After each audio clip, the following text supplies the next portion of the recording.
De moment hi ha hagut una xicoteta d'intoxicació que va ser una intolerància, més bé. Només tinc constància d'aquesta que ha plegat a l'hospital. També és veritat que moltes vegades, si són coses molt subtils, no entren a l'hospital o no entren a primària i no ens apleguen a nosaltres. Però no tenim cap intoxicació greu. Ara, sí que és cert que l'any passat van haver 3 intoxicacions en la província per bolets. Quina és la importància de saber actuar ràpidament? Quins consells donaríeu?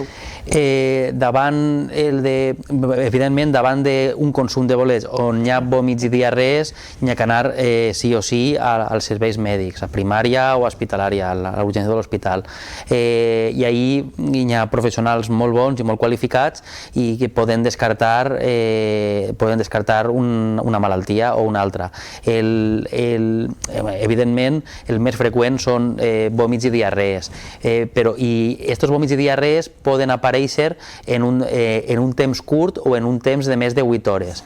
Quan és un temps curt és més bona senyal perquè vol dir que és una inflamació de les mucoses i aleshores solen ser banals. Quan és un temps més llarg, són més de 8 hores, normalment va associat a una sèrie de bolets que tenen amanitoxines com la manita fal·loides, com per exemple també la lepiota, les lepiotes o la galerina, i aquestes actuen d'una manera més perversa, apareixen la simptomatologia gastrointestinal apareix més tard i després hi ha un estat d'aparença de milloria, una falsa milloria. Ah, sí? I després ve una tercera fase on hi ha una afectació hepàtica. I si el diagnòstic és tardiu, quan existeix una afectació hepàtica, el risc de mort és molt més alt.